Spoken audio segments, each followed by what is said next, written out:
जरा सोचिए कि आज रविवार की शानदार सुबह है और आप घर के गार्डन में चाय की चुस्की का मजा ले रहे हैं। लेकिन आपका ये मजा तब किरकिरा हो जाए जब आप न्यूज़पेपर की पहली हेडलाइन पढ़े और उसमें लिखा हो कि डायनासोर्स वापस आ गए हैं। अचानक ही आप ये सोचने लगेंगे कि ये आपका आखिरी संडे भी हो सकता है। ये तो रही मजाक की बात, क्योंकि डायनासोर्स कभी वापस नहीं आ सकते।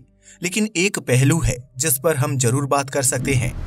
लगभग 66 मिलियन साल पहले माउंट एवरेस्ट के आकार का एस्टेरॉयड 45,000 मील प्रति घंटे की रफ्तार से धरती से टकराया था, जिसने मैक्सिको में युकैटन पेनिनसुला को जन्म दिया। इस टकराव का नतीजा हुआ कि धरती पर से डायनासोर्स का अस्तित्व हमेशा के लिए खत्म हो गया। हालांकि हम अतीत को नहीं बदल सकते, लेकिन क्या होता अगर डायनासोर्स इस टकराव को झेलने में सफल होते? जरा सोचिए, हमारी पृथ्वी कैसी दिखाई देती। ऐसे में क्या इंसान खुद को सभी प्राणियों में सर्वश्रेष्ठ बना पाता? क्या इंसान तकनीकी के क्षेत्र में आगे बढ़ पाता, या फिर वह जंगलों तक ही सिमट कर रह जाता? ये है सच से परे, और आज हम रुख करेंगे इस विचार की ओर कि अगर डायनासोर आज भी जिंदा होते तो इंसान अपने विकास के कौन से फेज पर होता। डायनासोर्स ने करीब 180 मिलियन साल तक धरती पर राज किया। शायद आप ना जानते हो, लेकिन डायनासोर्स की एक प्रजाति आज भी धरती पर मौजूद है। ये प्रजाति कोई और नहीं बल्कि बर्ड्स हैं।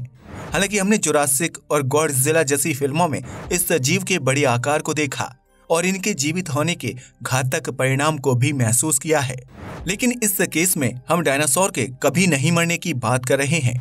हम जानते हैं कि डायनासोर की प्रजाति इंसानों से कई मामलों में सुपीरियर है। ताकत, आकार और तेजी में उनका कोई तोड़ नहीं। ऐसे में ये तो तय है कि जंगलों और धरती के एक बड़े भूभाग पर इनका ही दबदबा रहता और इंसान केवल एक महाद्वीप तक सिमट कर रह जाता।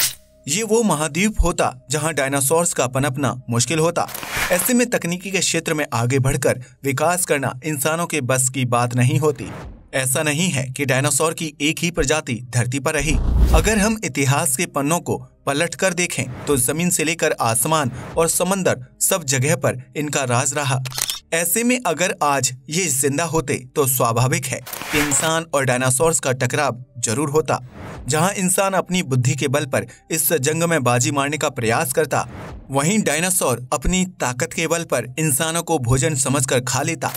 धरती पर अलग अलग पीरियड में डायनासोर की अलग अलग प्रजातियां हुई। डायनासोर शाकाहारी यानी कि हर्बीवोरस और मांसाहारी यानी कि कार्निवोरस दोनों प्रकार के रहे। अगर हम ये मान लें कि आज के समय में सभी प्रजातियां जिंदा होती तो ये धरती पर एक इकोलॉजिकल केओस को जन्म देता।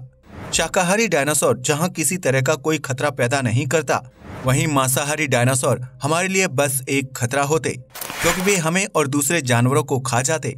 लेकिन एक बात जो दोनों प्रकार के डायनासोर्स में कॉमन होती, और वो है इनका आकार। बड़े आकार के कारण ये बहुत ज्यादा जगह लेते। इसके अलावा उन्हें भूख ज्यादा लगती। ऐसे में फूड शॉर्टेज की समस्या पैदा हो जाती। इंसानों की बात छोड़िए, दो अलग प्रजाति के डायनासोर भी आपसी मुठभेड़ का शिकार होते। जानवरों की जो प्रजातियां आज धरती पर पनप रही हैं, शायद उनका अस्तित्व भी नहीं होता, या फिर ऐसा भी हो सकता है कि डायनासोर जैसे जीवों से बचने के लिए इनके शरीर में नए फीचर्स डेवलप होते। डायनासोर का जीवित रहना धरती की तस्वीर को पूरी तरह से बदल देता। डेवलपमेंट की जिस स्टेज पर ह्यूमन है, शायद वहां तक पहुंचना इंसान के लिए कभी संभव नहीं हो पाता। घर बनाने के बजाय इंसान गुफाओं में रहते और शायद कभी इवॉल्व नहीं होते। इसके विपरीत ऐसा भी संभव है कि जेनेटिक म्यूटेशन से गुजरकर इंसान ऐसे सिनेरियो में खुद को ढाल लेते। अगर इंसान अपनी बुद्धि के बल पर डायनासोर्स पर राज करना सीख जाते तो परिस्थितियां बिल्कुल अलग रहती। दोस्तों, आपको क्या लगता है कि अगर डायनासोर आज भी जिंदा होते तो क्या इंसानों का वजूद सच में संभव हो पाता? हमें कमेंट करके बताइएगा। आज के लिए बस इतना ही। वीडियो पसंद आया हो तो इसे लाइक और शेयर कीजिए, साथ ही चैनल को भी सब्सक्राइब कीजिए। जय हिंद दोस्तों।